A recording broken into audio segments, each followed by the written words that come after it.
ಆಕಾಶವಾಣಿ ಪ್ರದೇಶ ಸಮಾಚಾರ ಓದುತ್ತಿರುವವರು ಅಭಯ ದಾಮ್ಲೆ.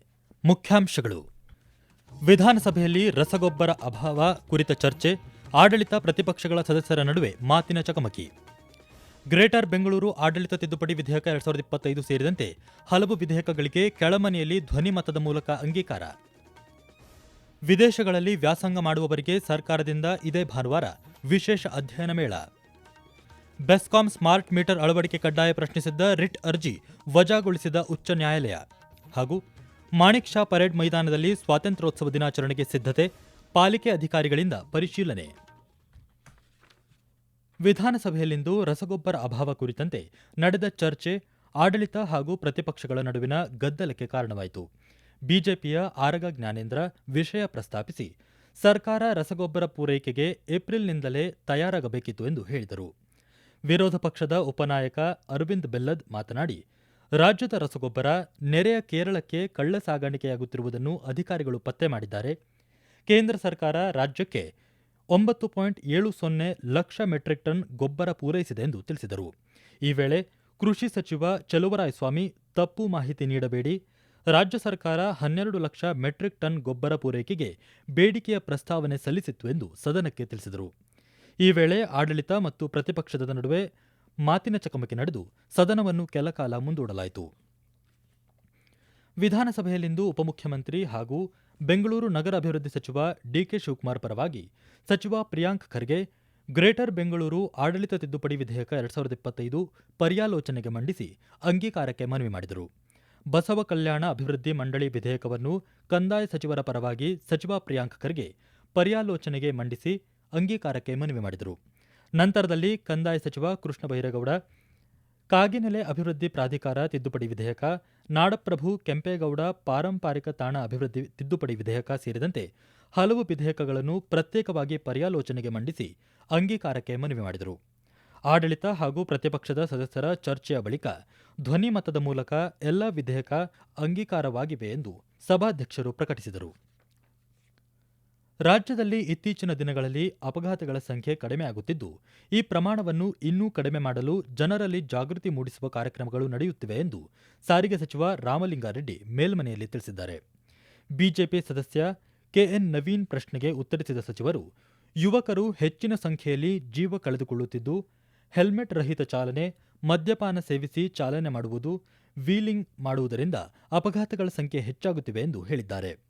ರಾಜ್ಯದಲ್ಲೇ ಅತಿ ಹೆಚ್ಚಿನ ಟ್ರ್ಯಾಕ್ಟರ್ಗಳು ಹುಬ್ಬಳ್ಳಿ ಧಾರವಾಡದಲ್ಲಿದ್ದು, ಬಹಳಷ್ಟು ಚಾಲಕರಿಗೆ ಲೈಸೆನ್ಸ್ ಇಲ್ಲದಿರುವುದು ಗಮನಕ್ಕೆ ಬಂದ ಹಿನ್ನೆಲೆಯಲ್ಲಿ ಉಚಿತವಾಗಿ ಲೈಸೆನ್ಸ್ ನೀಡುವಂತೆ ಆ ಜಿಲ್ಲೆಯ ಆರ್ಟಿಒಗಳಿಗೆ ಸೂಚಿಸಲಾಗಿದೆ ಎಂದು ಅವರು ಸ್ಪಷ್ಟಪಡಿಸಿದ್ದಾರೆ. ವಿಧಾನಮಂಡಲದ ಉಭಯ ಸದನಗಳ ಹೆಚ್ಚಿನ ಸುದ್ದಿಗಾಗಿ ಇಂದು ರಾತ್ರಿ 7:45 ಪ್ರಸಾರವಾಗುವ ವಿಧಾನಮಂಡಲದಲ್ಲಿ ಇಂದು ಕಾರ್ಯಕ್ರಮವನ್ನು ಆಲಿಸಬಹುದು.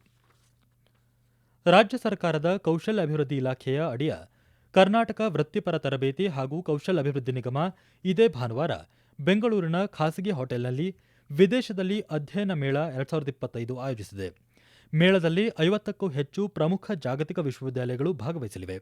ಈ ಕುರಿತಂತೆ ವೈದ್ಯಕೀಯ ಶಿಕ್ಷಣ ಸಚಿವ ಡಾ ಶರಣ್ ಪ್ರಕಾಶ್ ಪಾಟೀಲ್ ಮಾತನಾಡಿ, ಸಮಾಜದ ಎಲ್ಲಾ ವರ್ಗದ ವಿದ್ಯಾರ್ಥಿಗಳಿಗೆ ವಿದೇಶದಲ್ಲಿ ಅಧ್ಯಯನ ಮಾಡುವ ಅವಕಾಶವನ್ನು ಒದಗಿಸಲಾಗುವುದು ಎಂದು ತಿಳಿಸಿದ್ದಾರೆ. ರಾಜ್ಯದಲ್ಲಿ ಸ್ಮಾರ್ಟ್ ಮೀಟರ್ ಅಳವಡಿಕೆ ಟೆಂಡರ್ನಲ್ಲಿ ಅಕ್ರಮ ನಡೆದಿರುವ ಆರೋಪ ಸಂಬಂಧ ತನಿಖೆ ನಡೆಸಿ ವರದಿ ಸಲ್ಲಿಸುವಂತೆ ಲೋಕಾಯುಕ್ತ ಪೊಲೀಸರಿಗೆ ನಿರ್ದೇಶಿಸಿದ್ದ ಬೆಂಗಳೂರು ಜನಪ್ರತಿನಿಧಿಗಳ ವಿಶೇಷ ನ್ಯಾಯಾಲಯದ ಆದೇಶಕ್ಕೆ ಉಚ್ಚ ನ್ಯಾಯಾಲಯ ತಡೆಯಾಜ್ಞೆ ನೀಡಿದೆ. ಮತ್ತೊಂದೆಡೆ ಬೆಸ್ಕಾಂ ಸ್ಮಾರ್ಟ್ ಮೀಟರ್ ಕಡ್ಡಾಯ ಪ್ರಶ್ನಿಸಿದ್ದ ರಿಟ್ ಅರ್ಜಿಯನ್ನು ಉಚ್ಚ ನ್ಯಾಯಾಲಯ ವಜಾಗೊಳಿಸಿದೆ. ಹಳೆಯ ಮೀಟರ್ ಬದಲಿಸುವುದಿಲ್ಲವೆಂದು ಅಡ್ವೊಕೇಟ್ ಜನರಲ್ ನ್ಯಾಯಾಲಯಕ್ಕೆ ಈಗಾಗಲೇ ಹೇಳಿಕೆ ನೀಡಿದ್ದಾರೆ.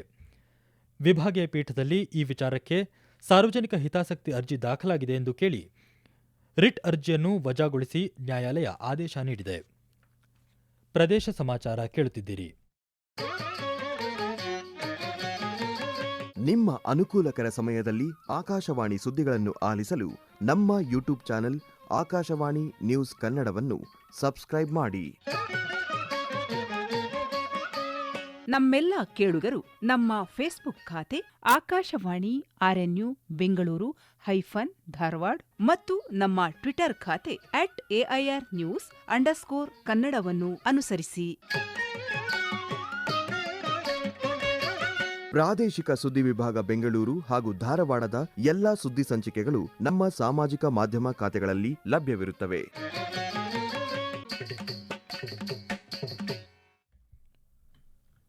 ಬೆಂಗಳೂರಿನ ಮಾಣಿಕ್ ಷಾ ಪರೇಡ್ ಮೈದಾನದಲ್ಲಿ ನಡೆಯುವ ಸ್ವಾತಂತ್ರ್ಯೋತ್ಸವ ದಿನಾಚರಣೆಯ ಕಾರ್ಯಕ್ರಮ ವೀಕ್ಷಿಸಲು ಇ ಪಾಸ್ ವ್ಯವಸ್ಥೆ ಬಳಸಿಕೊಳ್ಳುವಂತೆ ಬೃಹತ್ ಬೆಂಗಳೂರು ಮಹಾನಗರ ಪಾಲಿಕೆಯ ಮುಖ್ಯ ಆಯುಕ್ತ ಮಹೇಶ್ವರ್ ರಾವ್ ಎಂ ತಿಳಿಸಿದ್ದಾರೆ. ಮಾಣಿಕ್ ಷಾ ಪರೇಡ್ ಮೈದಾನದಲ್ಲಿ ಇಂದು ಸ್ವಾತಂತ್ರ್ಯೋತ್ಸವ ದಿನಾಚರಣೆಯ ರಾಜ್ಯ ಮಟ್ಟದ ಸಮಾರಂಭದ ಸಿದ್ಧತೆಗಳ ಕುರಿತು ಮಾತನಾಡಿದ ಅವರು, ಆಗಸ್ಟ್ 15ರಂದು ಮುಖ್ಯಮಂತ್ರಿ ಸಿದ್ದರಾಮಯ್ಯ 9 ಗಂಟೆಗೆ ರಾಷ್ಟ್ರ ಧ್ವಜಾರೋಹಣ ಮಾಡಲಿದ್ದಾರೆ. ಧ್ವಜಾರೋಹಣದ ನಂತರ ಮುಖ್ಯಮಂತ್ರಿಗಳು ತೆರೆದ ಜೀಪಿನಲ್ಲಿ ಪರೇಡ್ ಪರಿವೀಕ್ಷಣೆ ಮತ್ತು ಗೌರವ ರಕ್ಷೆ ಸ್ವೀಕರಿಸಲಿದ್ದಾರೆ.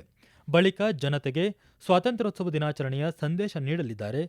ಪಥಸಂಚಲನದಲ್ಲಿ ಕೆಎಸ್ಆರ್ಪಿ, ಸಿಆರ್ಪಿಎಫ್, ಬಿಎಸ್ಎಫ್ ಹಾಗೂ ಶಾಲಾ ಮಕ್ಕಳು ಭಾಗವಹಿಸಲಿದ್ದಾರೆ ಎಂದು ತಿಳಿಸಿದ್ದಾರೆ.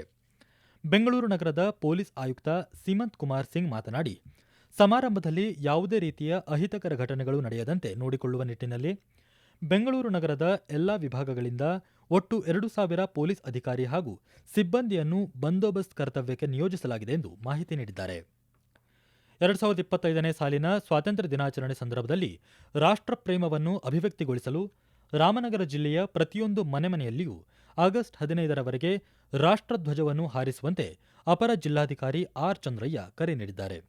ಸ್ವಾತಂತ್ರ್ಯ ದಿನೋತ್ಸವವನ್ನು ಎಲ್ಲರೂ ತಮ್ಮ ಮನೆ, ಕಚೇರಿ ಕಟ್ಟಡಗಳ ಮೇಲೆ ಗೌರವಪೂರ್ವಕವಾಗಿ ರಾಷ್ಟ್ರಧ್ವಜ ಹಾರಿಸಬೇಕು ಎಂಬ ಆಶಯದಿಂದ ಹರ್ ಘರ್ ತಿರಂಗ ಅಭಿಯಾನದಡಿಯಲ್ಲಿ ತುಮಕೂರು ಜಿಲ್ಲಾ ಬಿಜೆಪಿಯಿಂದ ಸಾರ್ವಜನಿಕರಿಗೆ ಉಚಿತವಾಗಿ ತ್ರಿವರ್ಣ ಧ್ವಜ ವಿತರಣೆ ಮಾಡಲಾಯಿತು.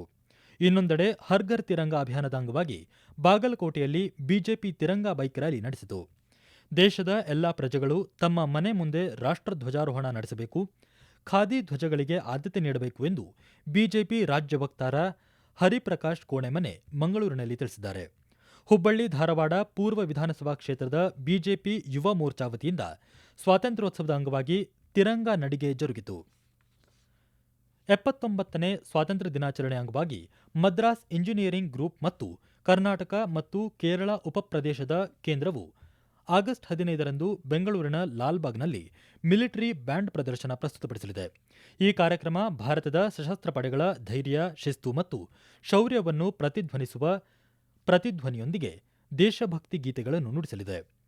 ಎಲ್ಲರೂ ಭಾಗಿಯಾಗುವಂತೆ ತೋಟಗಾರಿಕಾ ಇಲಾಖೆ ಪ್ರಕಟಣೆಯಲ್ಲಿ ತಿಳಿಸಿದೆ. ಧರ್ಮಸ್ಥಳ ಪೊಲೀಸ್ ಠಾಣಾ ವ್ಯಾಪ್ತಿಯ ಹಲವು ಕಡೆ ಮೃತದೇಹಗಳನ್ನು ಹೂತು ಹಾಕಲಾಗಿದೆ ಎನ್ನುವ ಪ್ರಕರಣದ ಎಸ್ಐಟಿ ತನಿಖೆ ಮುಂದುವರೆದಿದ್ದು, ಇಂದು ಸಾಕ್ಷಿ ದೂರುದಾರ ಗುರುತಿಸಿದ 13ನೇ ಸ್ಥಳದಲ್ಲಿ ಶೋಧ ಕಾರ್ಯ ನಡೆಯುತ್ತಿದೆ. ಮಳೆಯ ನಡುವೆಯೂ 2 ಹಿಟಾಚಿಯನ್ನು ಬಳಸಿ ಎಸ್ಐಟಿ ತಂಡದಿಂದ ಶೋಧ ಕಾರ್ಯ ನಡೆಯುತ್ತಿದೆ. ಈ ನಡುವೆ ಇಂದು ಮತ್ತೆ 2 ದೂರುದಾರರು ಎಸ್ಐಟಿ ಮುಂದೆ ಹಾಜರಾಗಿದ್ದಾರೆ. ಸುದ್ದಿಗಾರರೊಂದಿಗೆ ಮಾತನಾಡಿದ ದೂರುದಾರ ಪುರಂದರಗೌಡ, ನೇತ್ರಾವತಿ ಸ್ನಾನಘಟ್ಟದಲ್ಲಿ ತಮ್ಮ ಅಂಗಡಿಯಿತ್ತು, ತಾವು ಕೂಡ ಮೃತದೇಹಗಳನ್ನು ಹೂತು ಹಾಕುವುದನ್ನು ನೋಡಿದ್ದು, 1ಕ್ಕಿಂತ ಹೆಚ್ಚು ಜನರು ಸೇರಿ ಮೃತದೇಹಗಳನ್ನು ಹೂತು ಹಾಕುತ್ತಿದ್ದರು ಎಂದು ತಿಳಿಸಿದ್ದಾರೆ. ಮತ್ತೋರ್ವ ವ್ಯಕ್ತಿ ತಾನು ಸಾಕ್ಷಿ ದೂರುದಾರ ತೋರಿಸಿದ ಸ್ಥಳವಲ್ಲದೆ ಬೇರೆ ಸ್ಥಳಗಳಲ್ಲಿ ಮೃತದೇಹಗಳನ್ನು ಹೂತು ಹಾಕಿರುವುದನ್ನು ನೋಡಿದ್ದು, ಈ ಬಗ್ಗೆ ಎಸ್ಐಟಿ ಮುಂದೆ ಹೆಚ್ಚಿನ ಮಾಹಿತಿ ನೀಡುವುದಾಗಿ ಹೇಳಿದ್ದಾರೆ. ಮಾದಕ ವಸ್ತುಗಳ ಸೇವನೆ ದೇಶದ ಅಭಿವೃದ್ಧಿಗೆ ಎದುರಾಗುವ ಅತಿ ದೊಡ್ಡ ಸಮಸ್ಯೆಯಾಗಿದೆ ಎಂದು ಮಂಡ್ಯ ಜಿಲ್ಲಾಧಿಕಾರಿ ಡಾ ಕುಮಾರ ತಿಳಿಸಿದ್ದಾರೆ. ಮಿಮ್ಸ್ ಸಭಾಂಗಣದಲ್ಲಿಂದು ಜಿಲ್ಲಾ ಪೊಲೀಸ್ ಇಲಾಖೆಯ ವತಿಯಿಂದ ಆಯೋಜಿಸಲಾಗಿದ್ದ ನಶೆ ಮುಕ್ತ ಭಾರತ ಅಭಿಯಾನ 2025 ಕಾರ್ಯಕ್ರಮ ಉದ್ಘಾಟಿಸಿ ಮಾತನಾಡಿದ ಅವರು, ತಮ್ಮೆಲ್ಲರ ಮೇಲಿರುವ ಅತಿದೊಡ್ಡ ಸಾಮಾಜಿಕ ಜವಾಬ್ದಾರಿ ಎಂದರೆ ಮಾದಕ ವಸ್ತುಗಳನ್ನು ಯುವ ಜನತೆ ಸೇವನೆ ಮಾಡದಂತೆ ನೋಡಿಕೊಳ್ಳುವುದು ಹಾಗೂ ಮಾದಕ ವ್ಯಸನಿಗಳನ್ನು ಸರಿ ದಾರಿ ತರುವುದಾಗಿದೆ ಎಂದು ಅಭಿಪ್ರಾಯಪಟ್ಟಿದ್ದಾರೆ. ಕೊನೆಯಲ್ಲಿ ಮತ್ತೊಮ್ಮೆ ಮುಖ್ಯಾಂಶಗಳು. ವಿಧಾನಸಭೆಯಲ್ಲಿ ರಸಗೊಬ್ಬರ ಅಭಾವ ಕುರಿತ ಚರ್ಚೆ, ಆಡಳಿತ ಪ್ರತಿಪಕ್ಷಗಳ ಸದಸ್ಯರ ನಡುವೆ ಮಾತಿನ ಚಕಮಕಿ. ಗ್ರೇಟರ್ ಬೆಂಗಳೂರು ಆಡಳಿತ ತಿದ್ದುಪಡಿ ವಿಧೇಯಕ 2025 ಸೇರಿದಂತೆ ಹಲವು ವಿಧೇಯಕಗಳಿಗೆ ಕೆಳಮನೆಯಲ್ಲಿ ಧ್ವನಿ ಮತದ ಮೂಲಕ ಅಂಗೀಕಾರ. ವಿದೇಶಗಳಲ್ಲಿ ವ್ಯಾಸಂಗ ಮಾಡುವವರಿಗೆ ಸರ್ಕಾರದಿಂದ ಇದೇ ಭಾನುವಾರ ವಿಶೇಷ ಅಧ್ಯಯನ ಮೇಳ. ಬೆಸ್ಕಾಂ ಸ್ಮಾರ್ಟ್ ಮೀಟರ್ ಅಳವಡಿಕೆ ಕಡ್ಡಾಯ ಪ್ರಶ್ನಿಸಿದ್ದ ರಿಟ್ ಅರ್ಜಿ ವಶಗೊಳಿಸಿದ ಉಚ್ಚ ನ್ಯಾಯಾಲಯ. ಹಾಗೂ ಮಾಣಿಕ್ ಷಾ ಪರೇಡ್ ಮೈದಾನದಲ್ಲಿ ಸ್ವಾತಂತ್ರ್ಯೋತ್ಸವ ದಿನಾಚರಣೆಗೆ ಸಿದ್ಧತೆ, ಪಾಲಿಕೆ ಅಧಿಕಾರಿಗಳಿಂದ ಪರಿಶೀಲನೆ.